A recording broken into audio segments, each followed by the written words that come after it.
What's up mga ka-Spideys? Mag-iimo ta karon ng prosperity ball pero plate atong gamiton kay wa tay ball. So ang una natong ibutang diri mga guys kay rice grains represents prosperity. Rice is a symbol of abundance, fertility, good health and genuineness in many cultures. In Asian cultures, especially in China and Japan, rice symbolizes the essence of life and abundance. So kita ko sa sulod balik pito mga guys kay 7 days in a week man dyan mga guys, no? Rice grains represents good health, wealth and prosperity mga guys. Dili sa ato ang gihimo nga prosperity plate kay wa tay bowl. So mao na siya itsura sa mga guys, no? So mao na una nga ingredient nga akong gibutang ra mga guys sa prosperity bowl sa pagsugat nato sa bag-ong tuig nga 2025. So napalit ang secret name sa bugas. Alright, so atong pinito ng ausik ug ibalik sa plato kay niawas ang atong buenas. Mao na itsura sa karon sa ato ang unang pagplaster. So ang ikaduha na ito ibutang na mga guys. Sa ang sunod na ito ibutang na mga guys kay ang 12 pieces of eggs. So in a prosperity bowl, 12 eggs represents fullness and completeness. The round shape of the eggs also symbolizes money and a good start. So counterclockwise na ito ibutang na mga guys, no?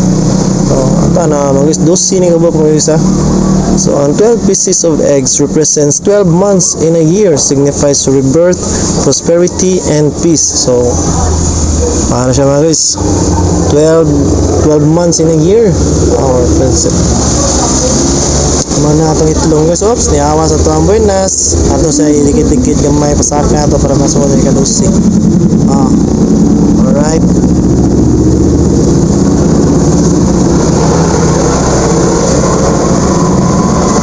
Kumuha itsura na mga guys, no? Naawa sa luyo. Yan lang ito ito na lang.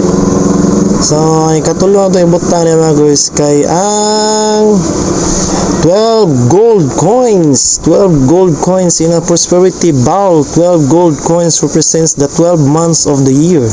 A prosperity bowl is a bowl filled with items that symbolize wealth, abundance, and happiness for the coming year. The Chinese have practiced displaying a prosperity bowl at home since ancient times. So ang 12 pieces of gold coins mga guys kay represents prosperity, wealth, and good fortune. So mga itsura sa pagbutang ng mga guys, no? Atong ibutang sa center between sa tapad-tapad nga itlog sa mga eggs. So atong kuha ng usik nga atong swerte ato ibalik sa plato. Buenas man na. Di kalusot ang gold coins mga guys kay maipit siya sa duha ka itlog. So ato pa ginasundan sa ikaupat na itong butang ng mga guys kay ang 12 kas bay leaf mga guys. In a prosperity bowl, 12 bay leaves represents positive energy and success. So mao ni siya ang 12 ka bay leaves mga guys. Ang pagplastada ni mga guys center sa between siya sa kay itlog. So maalihan gyud po ng gold coins mga guys. Di kagawas sa atong buenas mga guys. So ato alihan masindon gyud ang tustig nga dahon kay dali ra gyud siya maugsok. So ang 12 pieces of bay leaves mga guys kay for protection, attracts good fortune and good luck. So mao siya mga guys sa pagsugat na to sa year 2025. Bay leaves usa sa mga pinaka the best o pinaka swerteng gamit nato mga guys. Commonly used sa pagluto sa mga humba. Pero kung paswerte gini siya dahon sa bay leaves mga guys. Dosi ka ba ko? Ato ay nayon nagbutang mga guys kay ubang dahon mga guys humok ra ba. Dosi na ka ba mga guys ato butang na mga guys. Run counterclockwise gibunta. So ang ikalima na to ibutang mga guys kay mao ang 7 paper bills. 7 pieces of paper bills.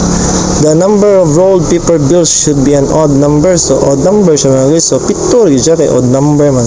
So ang kaning 7 pieces of paper bills mga guys kaya nag-represent na siya as wealth and prosperity for 7 days of the week. So sa usa ka semana natay pito ka adlaw mao ni ang nag-represent ang 7 rolled paper bills. Ang kalima ang 1 piece of lucky round fruit Round fruits are common features in prosperity bowls and New Year celebrations because they symbolizes good luck and prosperity. So circle na siya nga prutas mga guys. So round fruit orange are recommended because it represents money for wealth, prosperity, and good fortune. So lastly, atong ibutang diri sa usa pa prosperity mga guys kay mao ang angpao. Angpao o hongbao in a Chinese New Year prosperity bowl, the red envelope or hongbao represents good wishes and luck for the new year.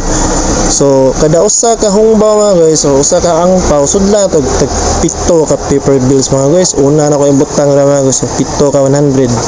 So din ako diri sa ako angpao mga guys, pito ka 100. So ano siyang pito ka 100 mga guys, ipa-center na nako siya diri mga guys kay odd number mga mga guys, tulo ka buk ni angpao odd number. So ato ibutang dira ang 100 sa center. Sulod ato ibutang na mga guys, ay kuha na sa tos ikaduha nga angpao na to mga guys. So ato na sa nabutangan og pito ka paper bills. So ato ibutang na 50, pito ka 50 mga guys. Oh, pito di ba? Ato ibutang na sa angpao, ikaduha na to angpao. Ato isuod sa angpao mga guys, og atong ibutang sa right side sa ato ang angpao nga naisulod 100 paper bills. So kaning 50 paper bills itapat ato diri sa right side sa angpao na to nga 100 mga guys. Ato itapat mga guys So syempre para ma-odd numbers gid siya kung patas isa ka angpao. So tulo nin ka angpao mga guys. So lang gyud nagpito ka paper bills. 1, 2, 3, 4, 5, 6, 7, pito. Pito gyud po naka paper bills mga guys. So nato dia. Kani siya nga angpao mga guys. Ato ni butang sa left side sa atong 100 paper bills mga guys. So ato itapa dia pika side. So mao na itsura sa ato ang prosperity plate, prosperity bowl mga guys. So disclaimer lang dito siya mga guys Disclaimer, ang prosperity bowl ay isa lamang sa aking paniniwala. Siyempre, sasamahan natin ito ng sipag, tiyaga at pananampalataya. So maningkamot gipunta. Magkinugi gipunta sa 2025. Naway maging masagana, mapayapa at punong-puno ng grasya ang inyong bagong taon. So, sa year 2025, maningkamot ipunta mga guys. Maningkamot o ginubanan sa atong pagampo sa Ginoo na magmalampuson o masukses ta sa year 2025. So, shout out yung tanan mga kaspaydi.